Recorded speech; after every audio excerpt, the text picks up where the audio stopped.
Assalamualaikum warahmatullahi wabarakatuh. Saya Raisa Mutiara Mudani. Saya Regina Tinsara Mawamute. Saya Pilnakis Taben Bani Azega. Saya Josephine Nasima SK. Kami akan membicarakan tentang masa Orde Baru.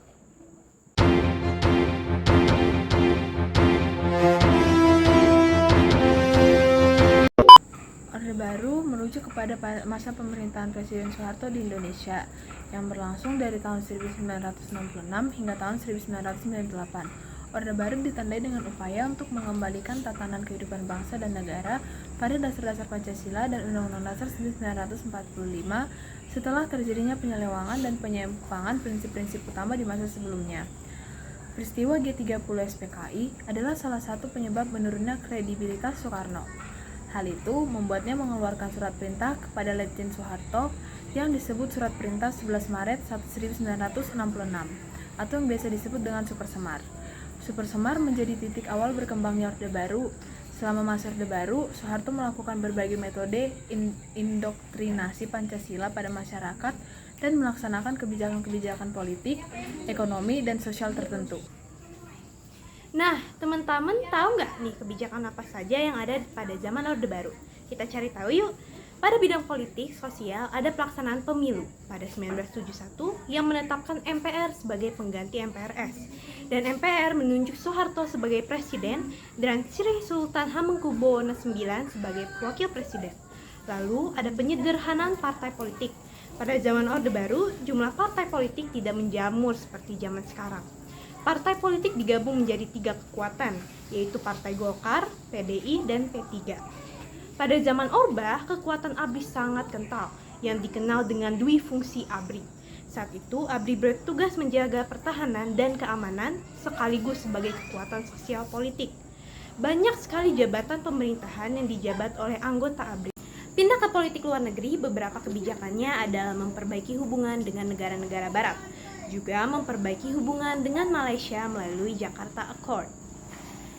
Lalu, kembalinya Indonesia menjadi anggota PBB, tak kalah keren juga, Indonesia menjadi pelopor terbentuknya ASEAN.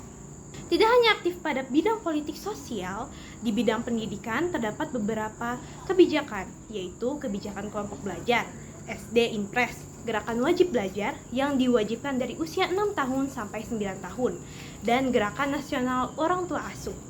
Kebijakan diadakannya Puskesmas, Posyandu, dan KB juga ada di zaman Orde Baru loh. Sekarang kita masuk ke bagian mengenai penyimpangan-penyimpangan yang terjadi pada masa Orde Baru. Yang pertama adanya pembatasan hak-hak rakyat. Hal ini telah menjadi ciri khas Orde Baru, di mana kritik terhadap pemerintah dianggap sebagai pelanggaran dan warga yang berani bersuara dihadapkan pada ancaman aturan negara. Yang kedua, pemusatan kekuasaan di tangan presiden.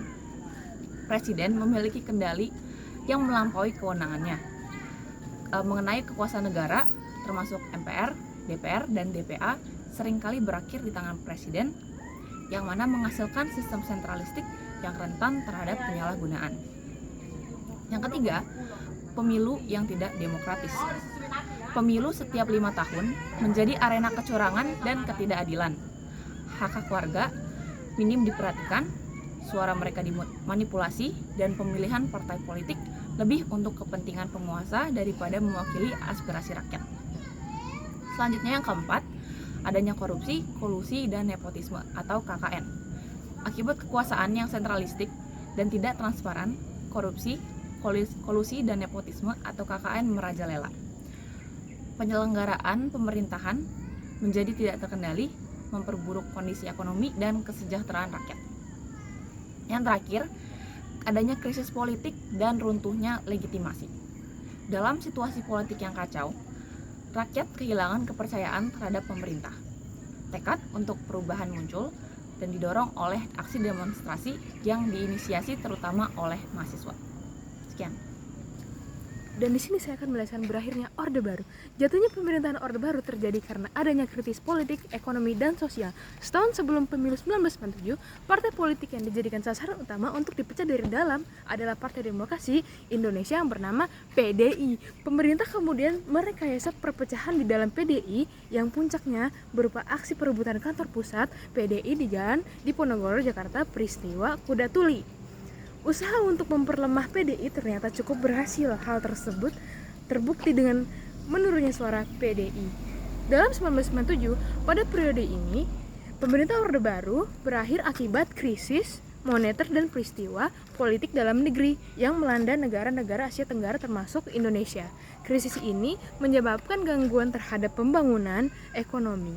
Melihat situasi yang tidak menentu di tanah air, Presiden Soeharto mempersingkat kunjungannya ke Kairo, Mesir. Sementara itu, gerakan informasi semakin meningkat sejak tanggal 19 Mei 1998. Ribuan mahasiswa dari puluhan perguruan tinggi menduduki gedung MPR atau DPR.